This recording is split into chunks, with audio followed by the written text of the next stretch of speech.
વાત કરીએ તો ગુજરાતભરમાં વધુ વરસાદના પગલે અંકલેશ્વર ખાતે ધોધમાર વરસાદ વરસતા નીચાણવાળી સોસાયટીમાં પાણી ભરાઈ ગયા હતા।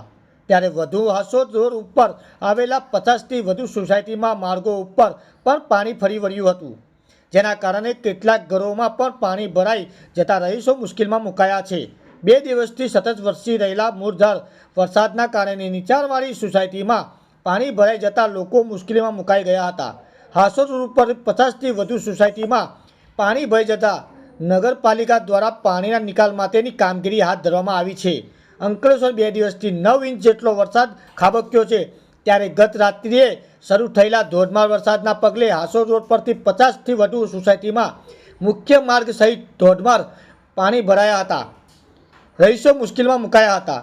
જો કે ત્યાંના લોકો સોસાયટી બહાર નીકળી જવા મુશ્કેલ બની જતા પ્રાંત અધિકારી, મામલતદાર, નગરપાલિકા કારોબારી અધ્યક્ષ, ચીફ ઓફિસર સહિત ભાજપ પ્રમુખ સહિત પાલિકાના અન્ય હોદ્દેદારો હાજર રહી ઉપસ્થિત ઉપર નજર રાખી હતી। ત્યારે પાલિકાની ટીમ દ્વારા તાત્કાલિક યુદ્ધ ધોરણે સોસાયટીઓમાં ભરાયેલા પાણીને નિકાલ કરવા કામગીરી હાથ ધરવામાં આવી હતી। બ્યુરો ચીફ વિજય પરમાર, હર હંમેશ સત્યની સાથે।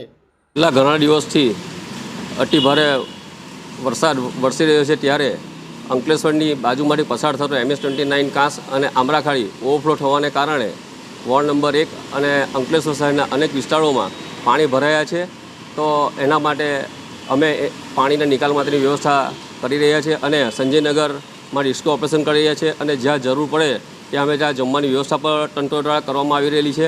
અને હું અંકલેશ્વરની જાહેર જનતાને નમ્ર વિનંતી કરું છું કે ઇમરજન્સી કોઈપણ ઘટના બને તો નગરપાલિકાનો હેલ્પલાઇન નંબર ઉપર સંપર્ક કરે અને અમને ટેલિફોનિક જાણ કરે, જેથી તંત્ર ત્યાં આવી તમને મદદરૂપ થાય।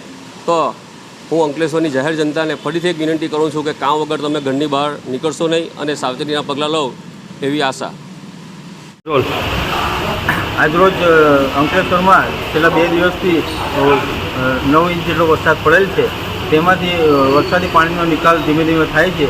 હાલમાં નર્મદા ડેમમાં અડધો હોય, નર્મદા ડેમમાંથી કોઈ પાણી છોડવામાં આવેલ નથી। અને આપના માધ્યમથી જણાવું છું કે અંકલેશ્વર નગરપાલિકા, અંકલેશ્વર તાલુકામાં અત્યારે કોઈ પૂરની પરિસ્થિતિ એટલી બધી ખરાબ નથી, પરંતુ ચોમાસાના વરસાદના પાણીના નિકાલની સમસ્યા થોડી રસ્તાનું બંધ થયેલ છે, તે હવે પૂર્વવત થાય એવી સંભાવના છે।